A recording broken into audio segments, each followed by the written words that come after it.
When my grandparents passed away, instead of my parents selling their house, they offered to let me live in it. I was already planning on moving out anyway, so it felt like the perfect solution. All I had to do was cover the taxes and monthly expenses. Simple enough. At first, I loved it. Living alone meant freedom.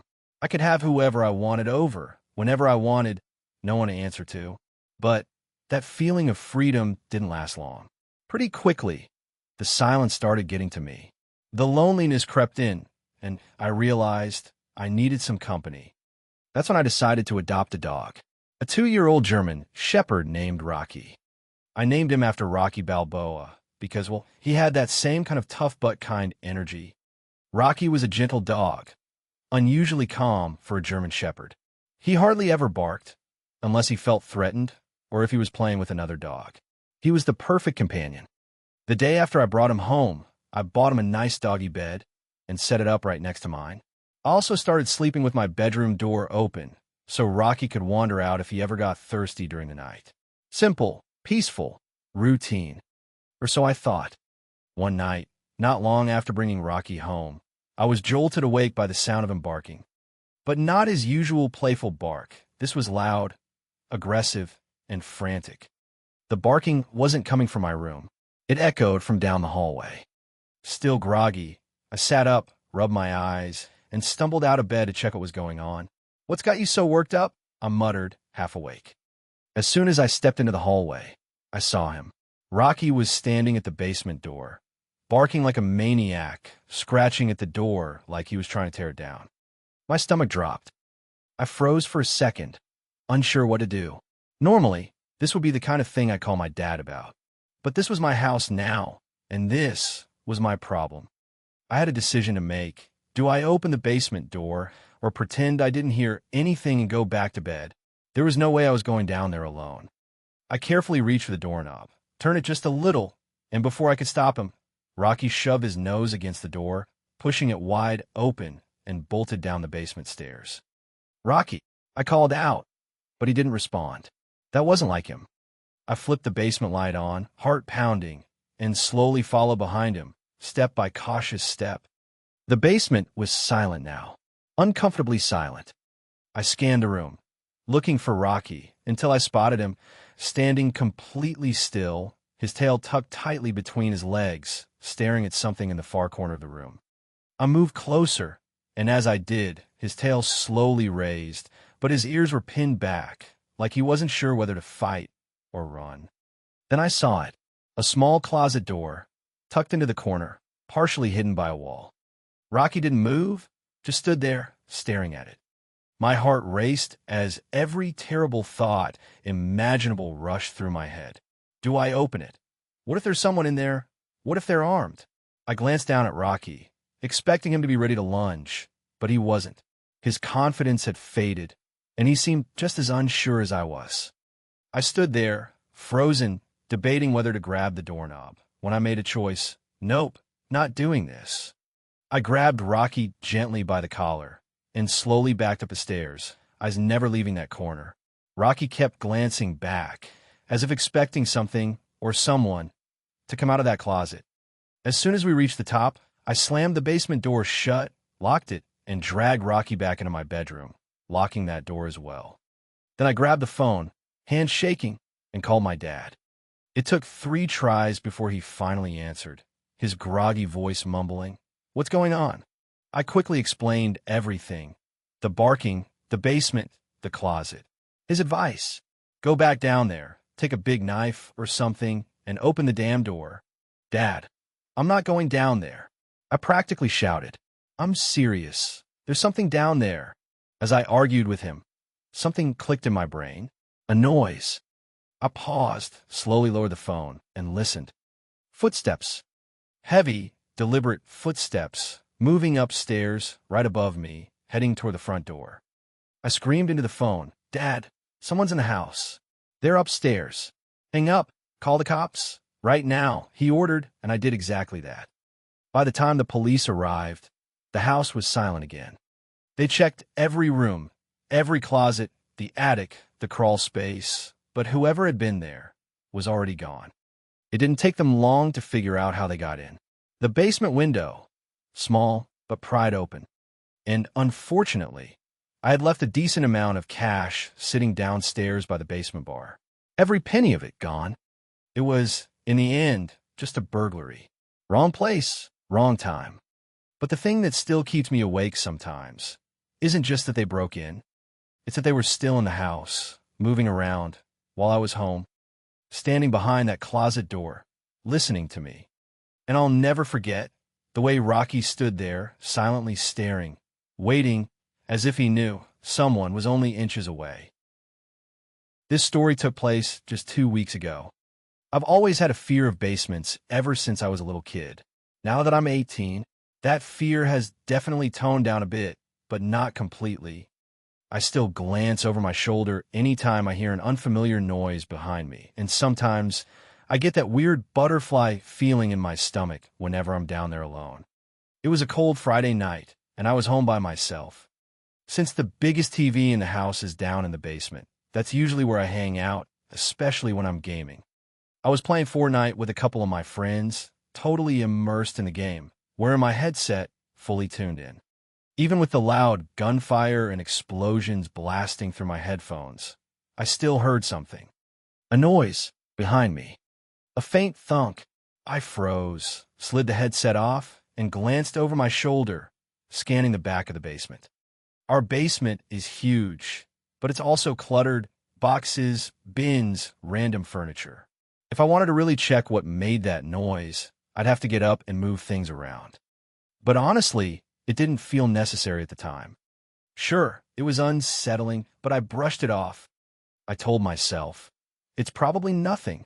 I tried getting back into the game, but something had shifted. I couldn't focus.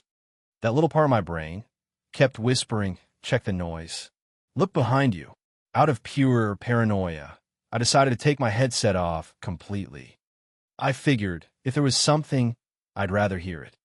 Not even 5 minutes passed when suddenly I heard it again. Clank. This time it was loud, sharp, metallic. It echoed with that hollow, ringing sound, like someone had banged on a metal pipe or vent. I immediately shut off the game, hands trembling, my ears straining to catch any follow-up sounds. This wasn't random. This wasn't the house settling. This was deliberate. Slowly, cautiously, I walked toward the back of the basement. Step by step, my eyes scanned the shadows, my breathing growing shallow. I rounded the cluttered shelves, and my gaze landed on the big metal air vent in the corner. That's when the pit in my stomach grew 10 times heavier. I stared at it, standing still, trying to convince myself that this was nothing. Then, without warning, a hand reached out from inside the vent. It waved me over. Come here. I need help, a deep, raspy voice whispered. I stood there, frozen, mouth wide open, unable to believe what I was seeing. My feet started slowly backing away, inch by inch. Then, the hand gripped the vent and started shaking it violently, aggressively, trying to pry it open. That's when I snapped out of it. I screamed, I'm calling the cops, but the shaking didn't stop. I wasn't bluffing. I grabbed my phone, dialed 911, and frantically explained that someone was in my house, hiding in the basement air vent. The operator stayed surprisingly calm. She told me, go upstairs immediately, lock yourself in a room, and grab anything you can use as a weapon. I followed her instructions, sprinted upstairs, slammed the bedroom door shut, and shoved a chair into the knob. I grabbed a baseball bat from the closet. But then, things got worse. I heard a loud bang, the sound of the basement door being kicked open, followed by the heaviest, most unhinged screaming I've ever heard in my life. Where are you? I'm going to kill you. The footsteps pounded against the wooden floor, fast, way too fast. It sounded like whoever it was sprinting up the stairs, 2 steps at a time. Within seconds, they were outside my bedroom door. The doorknob twisted violently, and then the pounding started. Bang, bang, bang. The entire door rattled, the hinges creaked, and I could actually see the wood flex inward with each hit. I genuinely thought, this is it. He's going to break the door down, and I'm done. Panicking, I ran to the window, shoved it open, and looked down. It wasn't far. Bushes were right below. But then, the pounding on the door stopped. Had he heard me? I didn't wait to find out. I jumped, landing hard in the bushes below, scraped, but not broken. And just, by some miracle, a cop car pulled up. I sprinted toward it, waving frantically, nearly diving into the officer's arms. He's in there! He's in there! Please go get him!" I gasped. The officers wasted no time. They told me to sit in the back seat and lock the doors, which I did, while they pulled their guns and headed inside. It couldn't have been more than 5 minutes before they came out, dragging a man in handcuffs. A disheveled, filthy man, screaming, thrashing, eyes full of rage. As they shoved him into the back seat, the same seat I was just sitting in, he turned to me. And the look he gave me, that evil, hate-filled glare, is something I will never, ever forget. His eyes were wide, unblinking, his lips curled into this twisted, almost inhuman grin. Even as the cop car drove away, he never stopped staring at me. Not once. That night still haunts me. That stare, that twisted, hate-filled stare, will stay burned into my memory forever. Yeah, I still hang out in the basement sometimes, but nowhere near as much as I used to. And every time I hear even the smallest noise, I glance toward that air vent, just to make sure it's still empty. The story I'm about to share is a collection of blurry memories from when I was just a little kid. We were living in our old house back then, a place that, for reasons I still don't fully understand, always felt a little off. My brother and I practically lived in the basement. It was our favorite spot. Our dad had set it up with a hockey table, a pool table, and of course, a Super Nintendo. That was our world.